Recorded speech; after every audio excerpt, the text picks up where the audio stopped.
Bom, são 2 horas da manhã e no momento de epifania eu vou falar sobre uma versão adaptada em HQ de Memórias Póstumas de Brás Cubas de Machado de Assis, livro cobrado para nossa segunda prova do livro paradidático em literatura. Antes mesmo de eu começar a falar sobre o livro, eu vou falar um pouquinho as coisas que estão pertinentes ao pano de fundo da história, tá? O que nós podemos observar aí no período que a história se passa? Nós podemos observar a vinda, né, da família real portuguesa para o Brasil, né, com a fuga de Napoleão. A mudança, né, a mudança política, né, a história ela vai ter uma passagem em 1822, num momento de independência, né, num momento de troca de política, né, você sai da monarquia para um período de regência. Você tem a bela época, né, que na elite carioca ela está contemplando as livrarias, os teatros, os bailes, salões, tá? Também não podemos falar da escravidão, né? O Brasil, um país escravocrata, que teve a sua abolição tardiamente, em 1882, foi um dos países que mais demorou a abolir a escravidão na América. Podemos falar dos transportes da época, né? Da educação da elite e, curiosamente, podemos falar das doenças, né? Uma das noivas de Brás morre aos 19 anos de febre amarela, que é curioso porque nós vivemos hoje no estado um pouco desse mal, né? Digamos assim. Memórias Póstumas de Brás Cubas, de Machado de Assis, essa adaptação em HQ, ela é uma história contada por um defunto autor. Não é um defunto, não é um autor que morre e vai contar a história, né? É um homem que tem a necessidade de se justificar, né? É um livro que o tempo todo você está lidando com morte, você está lidando com enterro, né? Você tem várias passagens de reflexões, né? E esse defunto autor, ele logo de cara vai se posicionar. Olha, eu já estou morto. Então, o que me basta é não a fraqueza, mas a franqueza, né? Eu serei franco, irônico, satírico, né? Ele vai falar que ele vai possuir de uma franqueza ácida, livre, para retratar esse mundo dos vivos, esse mundo de hipocrisia, tá?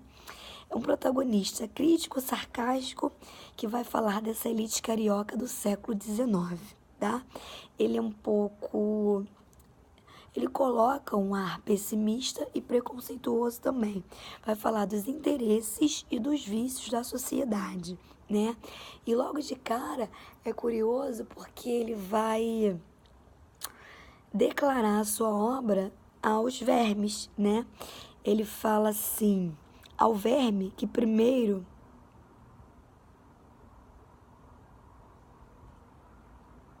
corrói as frias carnes do meu cadáver, tá?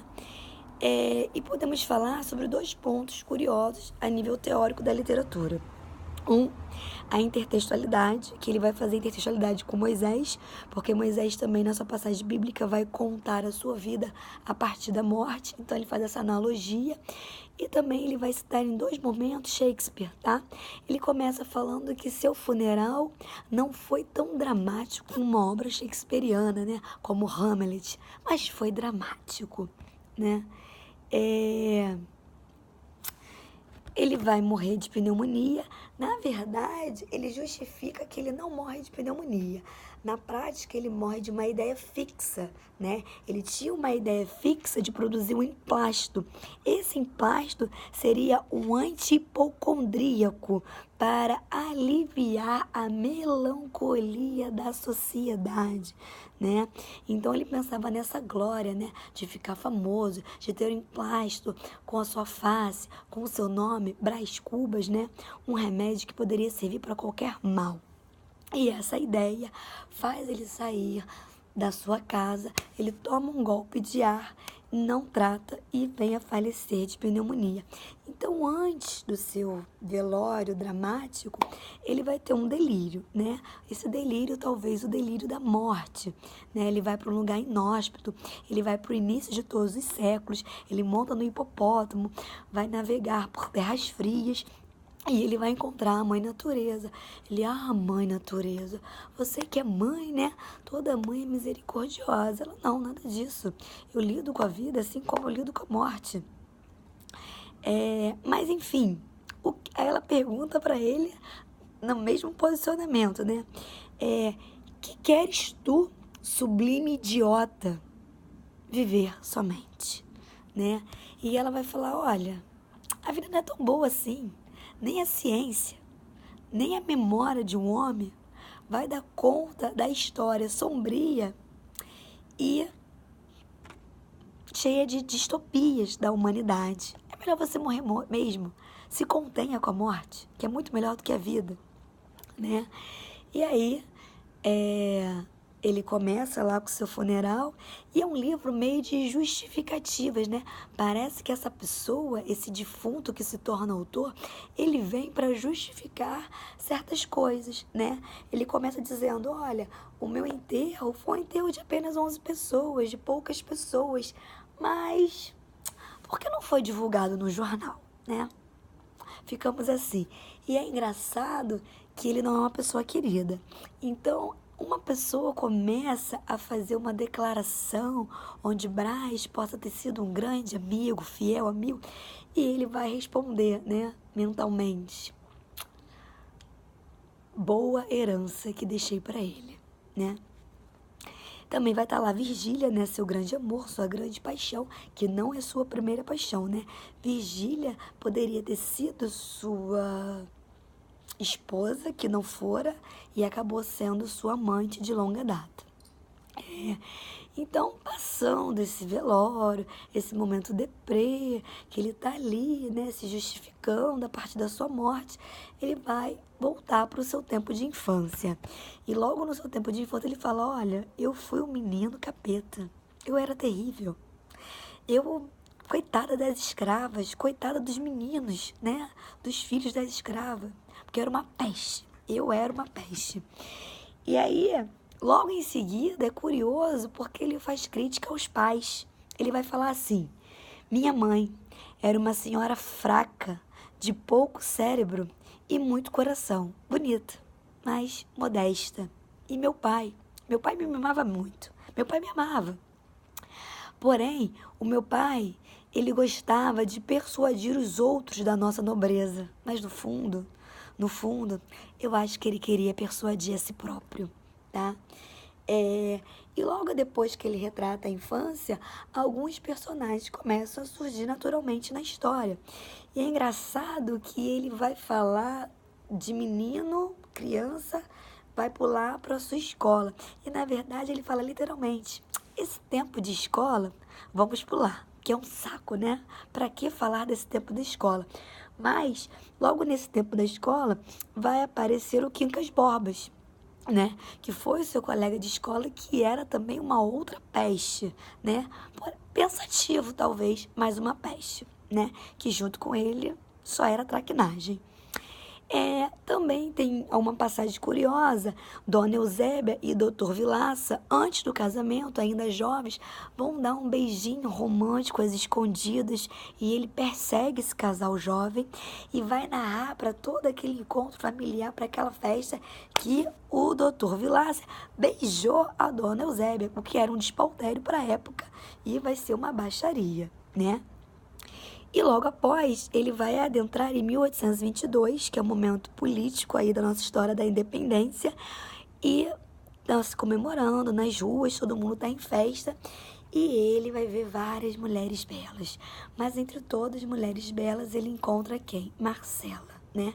Marcela, a cortesã espanhola, que ele vai ter uma frase muito forte na literatura que ele narra assim: Marcela amou-me, durante 15 meses e 2 contos de réis, nada menos. Então, Marcela, por esse despautério, né, do Brás gastar toda a sua fortuna, fazer empréstimo para poder dar a Marcela as melhores joias para agradá-la, o seu pai, com muita raiva, vai mandá-lo para Coimbra, até porque ele precisa garantir o seu futuro, ele precisa garantir um diploma. E aí também nesse entre e sai de Marcela, Coimbra, vai aparecer alguns desvios de caráter. E ele fala, ai meu Deus, pai, não posso ir, estou extremamente apaixonado, mas antes mesmo de chegar a Portugal, ele nem lembra mais o nome da donzela, né?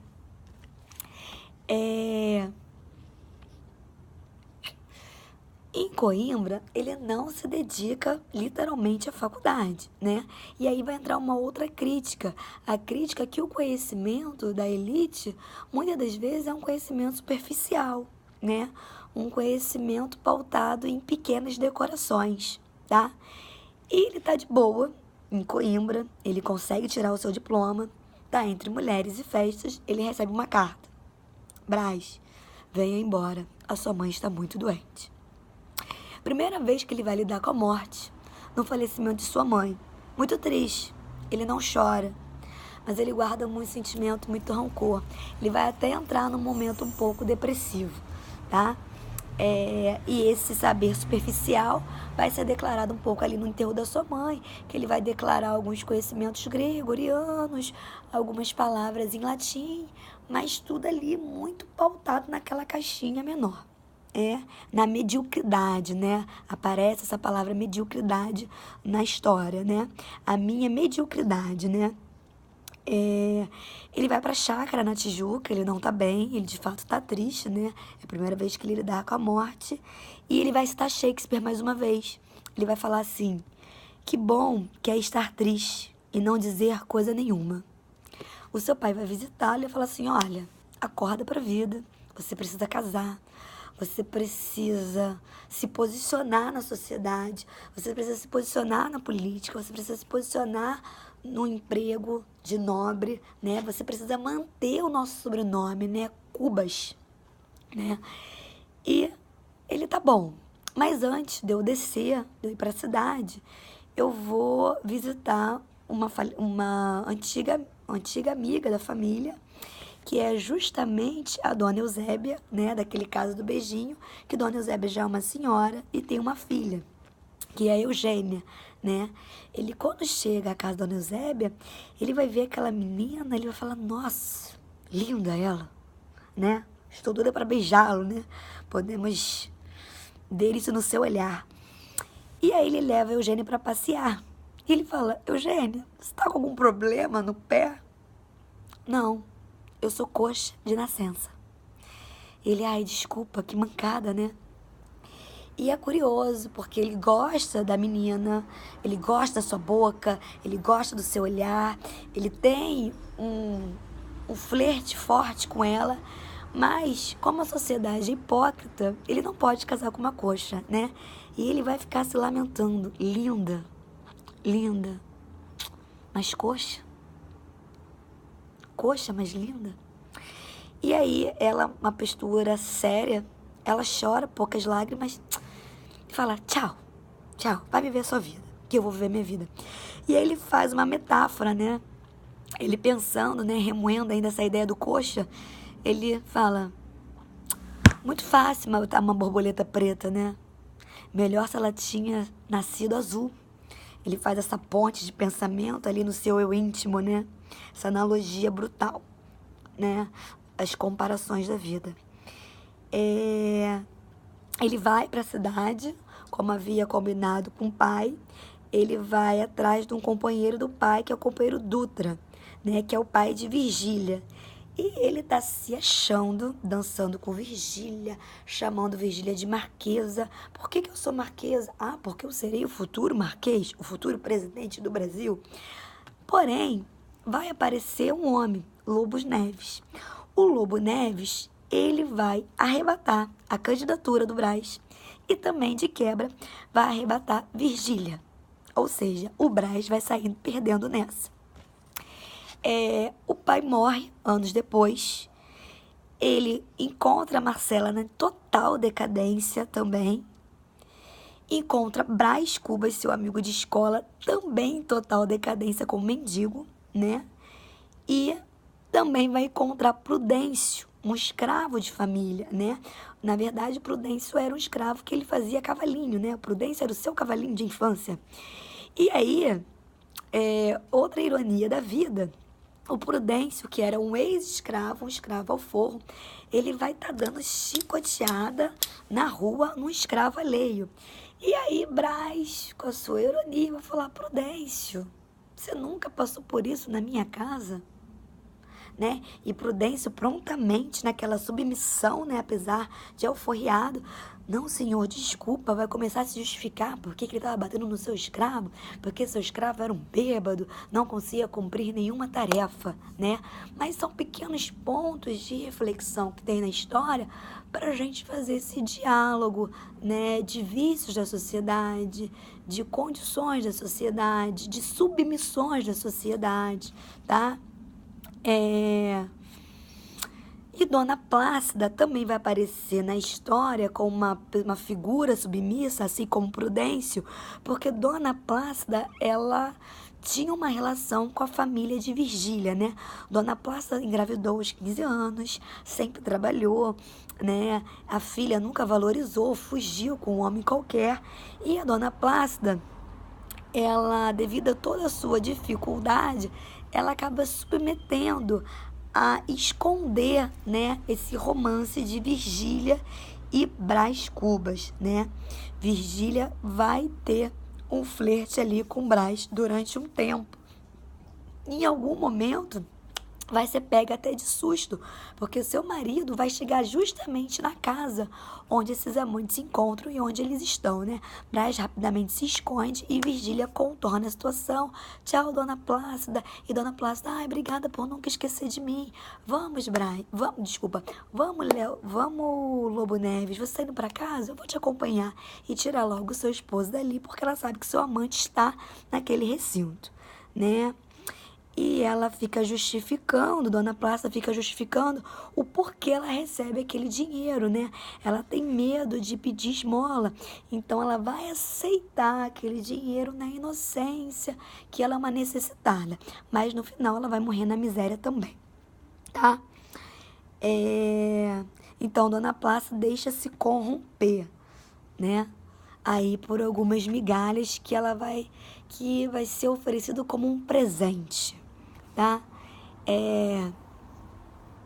Deixa eu ver mais o que tá, que eu anotei aqui para falar que é importante. Neves fica sabendo que vai ser presidente, né?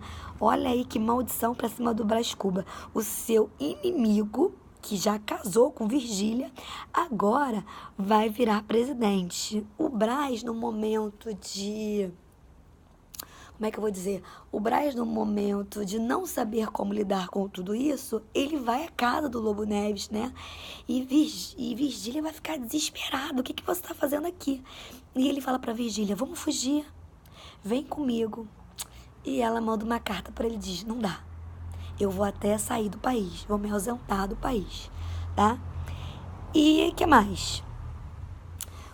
O Quincas Borba, que a mendigo, que tinha até roubado um relógio do Brás no encontro na rua, ele vai receber uma herança. Então ele vai aparecer de novo na história com uma ideia filosófica, uma ideia religiosa, né? Ele quer agregar à sociedade uma ideia única, sensacional, que vai ser chamada de humanitismo, né? E ele vai chamar o Brás para ser seu aliado nessa empreitada aí do humanitismo, com mais uma vez na ideia do sucesso, da sorte, né? E muito ao acaso, tem umas 2 páginas que fala sobre Eulália, né? Que Brás, mais uma vez, vai lidar com a morte, com a incerteza, com a tristeza e com o azar, né? Sua noiva, de 19 anos, morre de febre amarela, né? Então, após o humanitismo, após o emplasto, ele também pensa em fundar um jornal, né? Até sai algumas edições desse jornal, tá? Mas a todo momento ele quer se manter num patamar social aí de sucesso, né? Então ele tem várias ideias para se manter nesse sucesso, né? E logo depois que Virgília sai do país, que ela retoma ao país, né? Ele vai trabalhar de novo com a ironia. Lobo Neves vem a falecer e Brás não vai perdoar e vai falar assim: Virgília traiu com sinceridade e chora com sinceridade a morte do seu esposo, né? Quincas Borbas procura Brás e tem um delírio, né? Quincas Borba vai ficar louco, né? Com as suas ideias do humanitismo, não vai se controlar com as suas filosofias. Ele pede para Brás, por favor, não esqueça as nossas edições, as nossas 1, 2, 3, 4 edições, nossas ideias fantasiosas, mirabolantes. Não deixe isso, não deixe de concretizar isso, né? Ele também vai entrar nesse delírio. E é muito legal o final, que é muito marcante da história, que é um final de negativas, né? Então, como eu falei, que parece que esse homem, ele vira um defunto autor para se justificar de tudo e de todos, né? Então, ele vai entrar num momento de negativas. Ele fala assim: não alcancei a celebridade do emplasto, não fui ministro, não conheci o casamento, não comprei o pão com meu suor, não padeci uma morte sofrida, não sofri da demência. Tem um saldo disso tudo, né? Ele sempre querendo se posicionar acima de todos, né? Ele vai falar assim: não tive filhos, não transmiti a nenhuma criatura o legado de nossa miséria, né? Então termina assim, ele acreditando que ele se deu bem nessa, porque nunca precisou trabalhar, não sofreu com a morte, não enlouqueceu e de quebra fui feliz, porque dessa vida miserável não procriei um filho para ser cúmplice disso tudo.